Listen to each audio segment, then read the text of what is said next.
Okay gang, so hari ni aku nak test kereta kancil yang kita dah restore, L2, okay. L2 yang pertama sekali kita aircon lah. Idling dia normal balik dia jadi naik balik. Okay, lepas tu aircon dah sejuk dah, nak sejuk lagi gang. Oh gila lah gang. Mantap. Okay, kita test. Ada boost meter, ada volt. Okay. Gang, ni gang. Okay gang, tengok ni gang. Ni boost. Ni boost dia gang. Boost dia pakai Dragon. Okay, Dragon. Okay, jom kita test. Kita tengok. Syok lah kita naik kereta ni. Kita nak pergi beli kopi. Ala-ala pergi beli kopi, kita test kereta.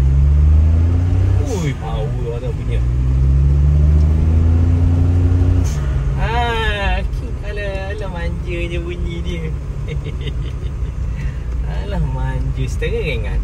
Bila L2 dia pakai EPS ni, electrical power steering, electronic power steering tu memang dia ringan lah. Ni. Satu jari je kan. Ni. Kita bawa kereta satu jari kan. Sama ada aku punya jari kuat ataupun steering memang ringan. Nampak lah tu. Batu kan. Kereta ni kita tak boleh nak belasah sangat sebab blok dia baru lagi. Ni jom kita test tengok. Bunyi yang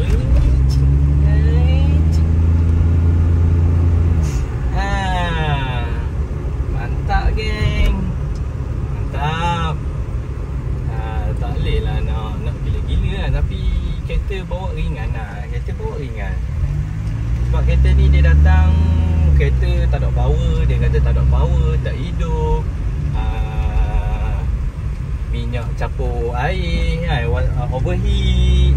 Lepas tu dia kata memang dia nak restore semua. Kereta ni Uncle Cina tau. Dia memang dia nak buat semua sekali jadi baru. Jadi hasil dia yang ada video yang sebelum ni. Jadi kita bawa memang syok lah. Kita bawa ni lah dia. Kereta ni kita tak boleh nak lah kita nak expect kereta ni laju macam Lamborghini. Tak boleh nak bawa macam Porsche. Tak boleh lah. Tengok blow off dia. Bunyi blow off dia pun manja. Bunyi gitu lah. Gitu bunyi dia. Okay. So yang berminat nak buat dekat ni, nak buat restore kereta, boleh datang cari Abang Tebu kedai Abang Tebu. Yang pertama ada dekat Selangor, Bandar Sarjana Putra. Yang kedua dekat dengan Terengganu. Okey. So tu saja, jangan lupa support semua video Abang Tebu, tebu.com. Mantap baru.